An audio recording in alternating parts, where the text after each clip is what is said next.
Clowns. Clowns everywhere. And not just any clowns either. Creepy clowns, okay?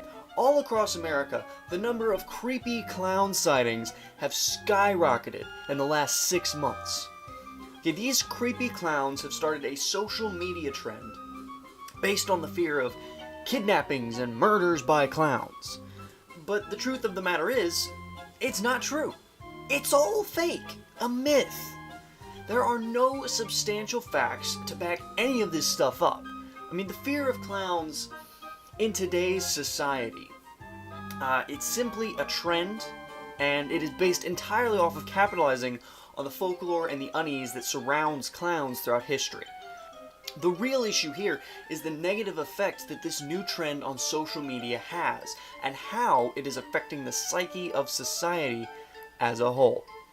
First things first, clowns are undeniably creepy in nature. You ever look at a clown and just get the heebie-jeebies? I mean, you just look at clowns, right? I have. I know I do. Quite frequently, actually. I don't like clowns personally. But I have realized that clowns are not rapists and murderers waiting to drag you off into the night after stuffing you into the trunk of the clown car. I mean, it's like, but why do we see them that way? In order to understand why society has taken to the creepy clown imagery, first we have to understand what makes them creepy. One of the main reasons that clowns creep us out is that they're wearing disguises, okay? They've got the makeup, the noses, the wigs, the puffy clothes, the size 46 tennis shoes. I mean, you can't really tell who they are, what they want, or what they're going to do. Frank McAndrew, a social psychologist, once said, "If a person is willing to flout the conventions of society by dressing and acting as they do, what other rules might they be willing to break?" And, so here we can see that the seed of doubt and fear of clowns is already in place. There is another theory as to why clowns are considered creepy. This is the thing known as the uncanny valley.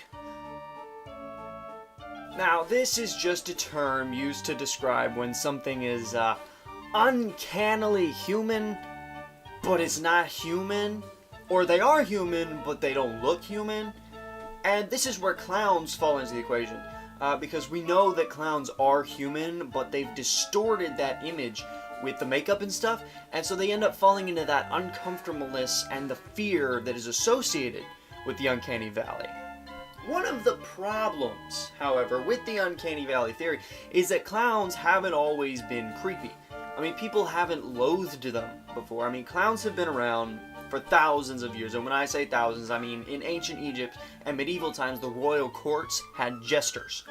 Clowns. Okay, I mean, the first real notion of like a creepy clown debuted in the late 1800s in the opera Pagliacci. The main antagonist, the main bad guy, was a murderous clown, okay? This is really the first mention of a creepy clown, but it didn't really stick. Well after this, in the 1960s, McDonald's adopted Ronald McDonald, the hamburger happy clown, as their official mascot. Simply because that they were still so popular with kids. I mean, clowns were a friendly, relatable face to young children, and so Ronald McDonald kind of made McDonald's accessible to the younger generation. But the idea of a murderous clown versus a regular clown isn't too much of a stretch, okay? Clowns have been portrayed in popular culture for as long as I can remember as entertaining mischief makers. So evil mischief makers wouldn't be too much of a stretch, would it? I mean, entertaining, evil, kind of the same thing. All of this creepy clown stuff really exploded in the 1970s and the 1980s. The creepy clown at that point morphed into the killer clown.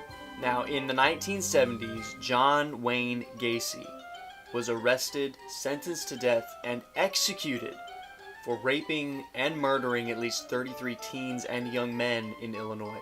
Oh, good job, Garrett. Just throw in some really dark stuff in there just to scare them a little bit. Unfortunately, it's true. I mean, the reason that this caused such a stir in the clowning community was that Gacy had performed for years at fundraising events, parades, and kids' birthday parties as Pogo the Clown. I mean, so as such, after his arrest, Gacy became known as the Killer Clown because he had dressed up as a clown. Now, whether he murdered people in a clown suit, we don't know. We just know that he was a clown and he murdered people. Killer Clown.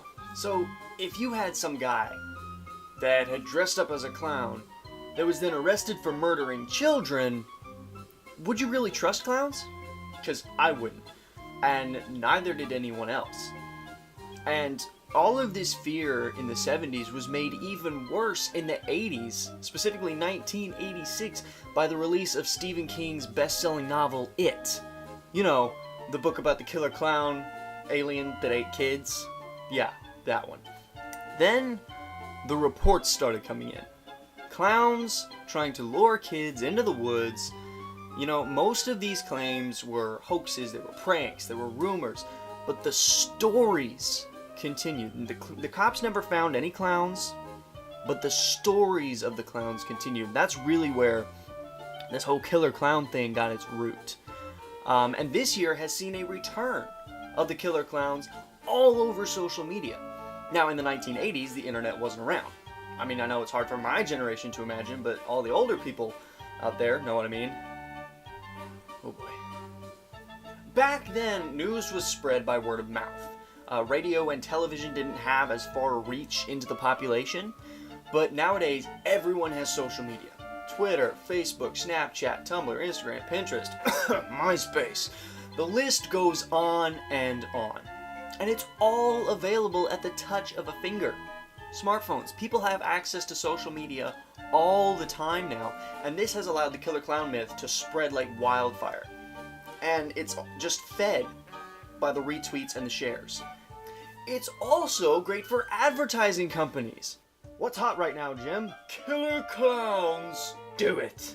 I mean, so many people are cashing in on the pervasiveness of social media, and they're just jumping on the metaphorical clown car, so to speak.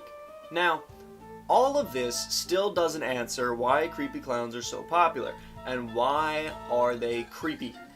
Okay, another theory is that they represent the social anxiety. As I mentioned before, clowns can be creepy due to the fact that we don't know who they truly are or what they want, right?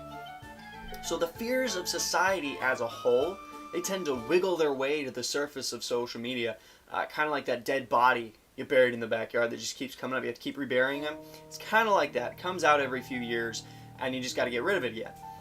But these fears need a medium on which they can be projected.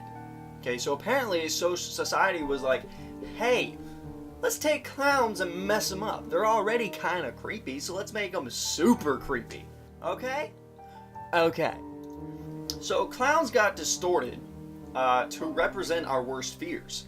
Failure, destruction, war, threats from within our own country. Okay, the list goes on. And these fears create almost a sense of mass hysteria that kind of has a snowball effect, which is just fanned on by the flames of social media. That was a really bad analogy, snowball and flames, but it works. Finally, theories aside, I personally think that the killer clown phenomenon is just that. It's a phenomenon. I mean, clowns can be frightening to people due to the fact that we don't know who they are underneath the masks and makeup, and we don't know what their ultimate end goals are. This is just the most recent rash of clown sightings, and there is no evidence of either actual clowns being present or of any crimes being committed by these non-existent clowns. The creepy clowns do have their place in the social media world, though. They capitalize on the social anxiety brought about by, this year specifically, a stressful election season. I mean, this election season was the biggest pile of bull hockey I've ever seen. And so it makes sense that a lot of other people were stressed and worried. So by projecting these fears and that stress onto clowns, you know, they were kind of appealing to that little part of your brain back there that just has this primal distrust and this fear of things that aren't quite human. Okay? When represented with fear on a massive scale, the hive mentality of social media then takes over, with the storm of sharing and retweeting of the creepy clowns. or the killer clown. Hashtag killer clowns was one of the most popular hashtags during this Halloween season. By spreading this misrepresentation of clowns, we are creating a generation of youth that will never know the joy that clowns can bring, okay? Clowns used to be a part of every household, every day, specifically through the television. There were clowns, there were TV shows. Bozo the Clown made children across the nation laugh every day.